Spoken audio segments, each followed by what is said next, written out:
안녕하세요, 책균입니다. 오늘은 제목 보셔서 아시겠지만 책을 읽지 않는 아이들에게 책을 읽을 수 있게 하는 방법에 대해서 좀 말씀드리려고 합니다. 좀 편하게 말씀드릴게요.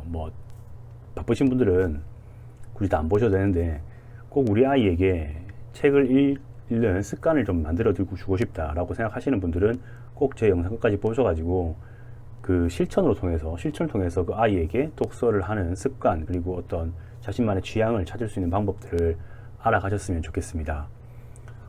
첫 번째로 말씀드릴 거는 책을 살 돈을 주라 라는 말씀 드리고 싶습니다. 책을 살 돈입니다. 그냥 용돈 말고 용돈에 포함되지 않는 책을 살 돈을 따로 줘가지고 그 자신의 아이가 직접 책을 고를 수 있고 직접 책을 살 수 있는 그런 돈을 주시라 라는 말씀 드리고 싶습니다. 초등학교 저학년 같은 경우에는 한 달에 10,000원, 20,000원이면 충분히 한 권 정도 아니면 2권 정도 살 수 있을 거예요. 그리고 이제 중학교, 고등학교 올라가면 한 달에 30,000원 정도면 책 2권은 충분히 삽니다. 물론 책의 어떤 종류라든지 조금씩 다르겠죠. 그래도 아마 한 달에 30,000원 정도는 충분히 줄 수 있다고 생각합니다. 저소득층 같은 경우에는 이제 문화누리 카드라고 책을 쓸 수 있는 돈이 따로 나오기도 하거든요. 이제 그런 부분들은 1년에 90,000원 정도 나오니까 그 90,000원 잘 활용하셔서 저소득층도 책을 직접 아이가 살 수 있는 어떤 그런 경험들을 주셨으면 좋겠습니다. 책을 살 돈을 줘라, 이게 무슨 말씀인지 잘 이해가 안 되시는 분들을 위해서 어른들 대상으로 한번 이렇게 얘기 드려볼게요. 어떤 옷이 있어요. 어떤 옷이 있는데 누가 이거 옷을 꼭 입으랍니다. 이 옷 입어. 입기 싫은데. 근데 이게 초등학교 때는 반드시 입어야 되는 옷이고 중학교 때는 또 이 옷을 입어야 되고 이 옷을 입어야 대학교를 갈 수 있다라고 하는 그런 옷들이 있으면 그거 입고 싶겠습니까? 저는 안 읽을 것 같아요. 다시 말씀드리면 무슨 말씀이냐면 책이란 것은 어쨌든 시작은 즐거워야 됩니다. 즐거움으로부터 시작을 해서 점점 더 깊어가는 어떤 독서 경험들이 있어야 되는데 어릴 때 대부분 부모님들은 어떻게 책을 읽기 시작하냐면 옛날에는, 요즘에는 안 그런 걸 알고 있는데 옛날에는 전집을 삽니다. 유인 전집 해가지고 열 몇 권, 20 몇 권, 30 몇 권 이렇게 해가지고 2, 30만 원 돈을 주고 사요. 그리고 일단 책장에 꽂아 놓습니다. 그걸 다 읽어라 이거죠. 아이들한테 다 이거 읽어라. 이건 좋은 책이니까 읽어라. 그리고 드린 돈이 많으니까 읽어라. 라고 하는데 그게 어떤 의미냐면 옷을 30만 원치 사놓고 이 옷 무조건 입어라고 똑같은 겁니다. 여러분 옷도 같은 돈이면 더 자기가 취향에 맞는 거, 입고 싶은 거 사서 입지 않습니까? 근데 왜 책은 그렇게 하지 않을까요? 그래서 책을 어릴 때의 습관을 들이기 위해서는 꼭 책을 살 돈을 따로 주셔가지고 그 책을 사서 읽을 수 있게 해주셔야 됩니다. 왜 꼭 책을 사서 읽어야 되냐?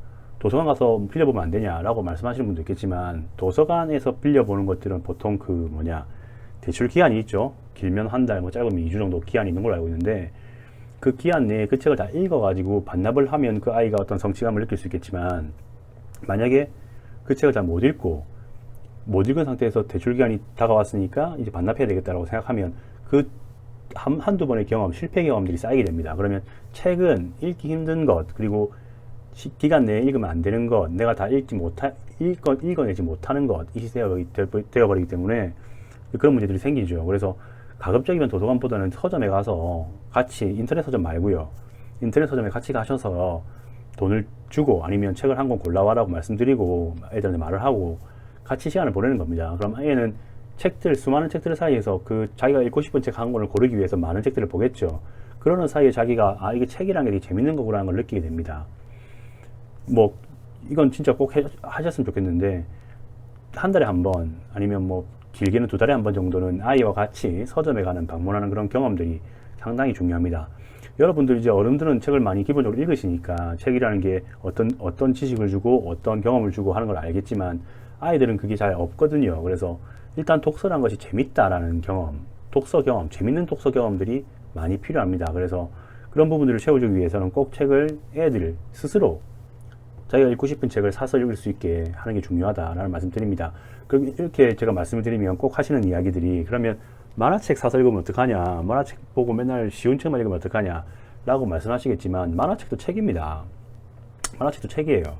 만화책을 그리는 사람들은 어린아이가 아닙니다. 만화책을 그림을 그리고 스토리를 짜는 사람들은 다 어른들이 자기가 만화라는 형식을 통해서 그걸 표현한 것 뿐이지 만화라고 나쁜 게 아니거든요. 그리고 만화책도 읽으면 분명히 자기에게 독서 경험이 됩니다. 만화책을 읽다가 어떤 철학적인 내용이 나왔다. 근데 그게 어떤 건지 궁금하다라고 했을 때 다음 철학책을 넘어가는 거지, 철학책 먼저 읽어가지고 만화책 넘어가는 순간은 없거든요. 일단 독서라는 것이 취미가 들고 관심을 가지고 취향이 되고 습관이 되는 순간부터는 굳이 부모님이 책을 읽어라 하지 않아도 애들은 알아서 책을 읽습니다. 그게 초등학교 때 습관을 들이고 중학교 때 습관을 들이고 고등학교 습관을 들여가면서 한 명의 독서인으로 완성이 되는 거예요. 그래서 어떤 책이든 관계없다. 대신에 이제 너무 이상한 책이라든지 아니면 좀 이렇게 미성년자가 읽으면 안 되는 책 같은 경우에는 이제 부모님이 설득할 수 있겠죠. 이 책은 아직은 네가 읽을 책은 아닌 것 같다. 왜냐면 이건 19세 미만에 해당되는 책이 아니고, 뭐 프랑스 같은 경우에서 19세 미만이 없다 그러던데 한국 아이까지 있죠. 그래서 그런 경우를 설명을 드리고 자신의 아이가 그 책을 통해서 어떤 하나의 경험 스스로 얻을 수 있게 하는 게 좋겠습니다. 아니면 진짜 그 책이 정말 애가 읽고 싶다 한다 그러면 일단 읽혀보세요. 읽혀보시고 이게 아직 충격적이구나, 이건 읽으면 안 되는 거였구나 라고 스스로 판단할 수 있게 하는 것도 되게 중요한 방법이라고 생각합니다. 그래서 뭐 첫 번째 조언인데, 결론적으로 말씀드리자면 아이가 초등학생이든 중학생이든 고등학생이든 스스로 자기가 읽고 싶은 책을 사서 볼 수 있는 경험을 하기 위해서 돈을 줘라, 책값을 줘라 라는 말씀 드리고 싶습니다. 그게 금액이 얼마든지 관계는 없습니다. 한 달에 한 권이든 1년에 한 권이든 관계없습니다. 물론 자주 있으면 자주 있어도 좋겠죠. 왜냐하면 그 아이에게는 자기가 고른 책을 스스로 골라서 끝까지 다 읽었다는 경험, 그런 경험들이 쌓여서 한 명의 독서인으로 다가 완성되는 거기 때문에 꼭 한번 그런 경험들을 시켜봐 주셨으면 좋겠습니다. 두 번째 좀 힘든 겁니다. 많이 힘든데, 뭐 힘들다기보다는 잘 안 하시죠. 부모가 책을 읽는 모습들을 보여주셔야 됩니다. 아버지 엄마는 책을 안 읽어요. 한 번도 책 읽는 모습을 본 적이 없어요, 얘가. 근데 계속 책을 읽으래요. 이 책 읽어라, 저 책 읽어라, 뭐 이 책 읽으면 서울대 간단다, 이 책 읽으면 뭐 나중에 생활기록부에 쓸 수 있다 한다라고 이야기를 하시는데, 그런 말 들어봤자 애들은 잘 안 듣습니다. 독서 경험이 특히나 없는 아이들은 부모가 책을 안 읽는데, 한 번도 책을 읽는 것도 본 적이 없고 책을 통해서 무슨 이야기를 하는 것도 본 적이 없는 부모를 둔 아이가 책을 읽는다라고 말씀을 할 수가 없죠. 그래서 부모님들이 먼저 책을 읽는 모습들을 보여주셨으면 좋겠습니다. 그래서 아까 서점을 같이 가라고 말씀드린 게, 부모님은 부모님의 책을 사서 읽고 애들은 애들이 책을 사서 같이 읽는 그런 경험들이 되게 중요합니다. 맨날 집에 와가지고 엄마는 핸드폰 게임하고 있고 아빠는 넷플릭스 보고 있고, 아니면 아빠가 게임하고 있고 엄마가 넷플릭스 보고 있고 라고 하는 모습을 보고 있는데, 맨날 말은 이렇게 하시죠. 책 읽어라, 책을 읽어야 똑똑해지고 좋아진다더라 라고 이야기를 하시는 부모님은 조금 반성하셔야 됩니다.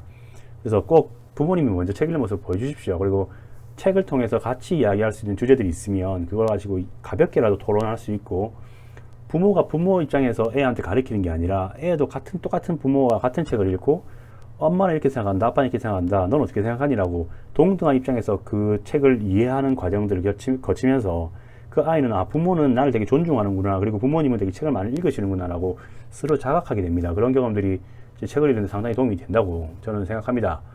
뭐 이렇게 말씀하실 수 있을 것 같아요. 뭐 하루하루 먹고 살기 힘든데 애들 책 읽는 것까지 우리가 책 알아서 하는 거지, 우리가 책 읽는 것까지 보여줘야 되냐라고 이야기를 하시는데, 관계없습니다. 그 책을 애들이 뭐 알아서 읽는 애들은 알아서 읽겠죠. 근데 어쨌든 지금 영상을 보시는 분들은 애가 자신의 자녀들이 아니면 자신의 자녀와 가까운 사람들이 책을 통해서 뭔가 자신의 스스로 길을 찾기를 바라는 부모들일 텐데, 책 읽는 게 어렵지는 않지 않습니까? 부모님들도 책을 읽으셔서 좋은 점이 많잖아요. 책이란 게 그렇게 나쁜 게 아니기 때문에. 그리고 되게 생각보다 재밌는 책들이 많이 있습니다. 재밌는 책들 많이 있으니까 그 책 같이 읽으시면서 꼭 하셨으면 좋겠습니다. 뭐 게임도 재밌고 영화도 재밌고 넷플릭스도 재밌겠죠. 그런데 그런 같이 한다는 경험, 부모님이 스스로 솔선수범한다는 그런 경험들이 쌓여가지고 애들도 같이 책을 읽게 되는 겁니다. 다시 말씀드리지만 책은 책 한 권의 어떤 문제가 아닙니다. 책은 처음에 한 권 읽었을 때 즐겁게 읽고 두 번째 책도 즐겁게 읽을 수 있고, 혹여나 세 번째 책이 재미가 없더라도 앞에 읽었던 한두 권의 책이 재밌다는 경험들 그리고 기억들이 있기 때문에 다음 책을 읽게 되는 거예요. 평생 만화책만 읽는 사람도 있을 수 있겠죠. 하지만 그런 사람 많이 없습니다. 계속 책은 습관적으로 읽는 거고, 책을 읽는 경험들이 쌓여가지고 책을 자기가 어떤 지식의 창고를 만드는 거지, 어느 순간 갑자기 야 책을 읽자라고 하시는 그런 사람들은 없어요. 특히 고등학생들 요즘에 뭐 생활기록부에 쓴다고 책 많이 읽으신다 그러는데, 그런데 쓰는 책들 있지 않습니까? 대부분 다 좋은 책들인데 애들이 처음부터 읽기는 힘듭니다. 철학적 내용들을 특히 적은 책들은 그 작가는 그 철학적 배경들에 대해서 기본적으로 잘 설명해 주지 않아요. 이 정도는 알겠지라고 생각하고 일단 그 책을 읽게 만드는 겁니다. 그래서 그렇게 한두 권 생활기록부에 적기 위한 책들을 읽잖아요. 읽고 나서 뭐 대학교 이제 입학사정관이라든지 아니면 면접자 가가지고 이 책을 읽었네 라고 면접관이 교수님이 물어보시면 애들은 보통 이제 외운 걸 대답을 합니다. 근데 외운 걸 대답하는 그 학생의 마인드를 교수님은 모를까요? 교수님은 참고로 그 책뿐만 아니라 모든 책 거의 대부분 그쪽 관련 분야와 관련된 책들은 다 읽으신 분들인데 그 티가 나거든요. 책을 이야기할 때 애들 눈빛이 바뀌는 것들은 교수님과 체크를 이렇게 캐치를 잘 하십니다. 아, 쟤 되게 책 좋아하는 애구나 라고 하는 느낌이라는 게 있어요. 왜냐면 그거는 교수님들이라는 사람들은 기본적으로 책을 좋아하시는 분들이고, 책을 좋아하시는 걸 넘어서 책을 쓰는 사람들이고, 책을 통해서 자신의 지식을 전달하고 싶어 하시는 분들이기 때문에 쉽게 생활기록부용을 위한 책을 읽은 학생들은 티가 납니다. 그런 티 나면 안 되겠죠.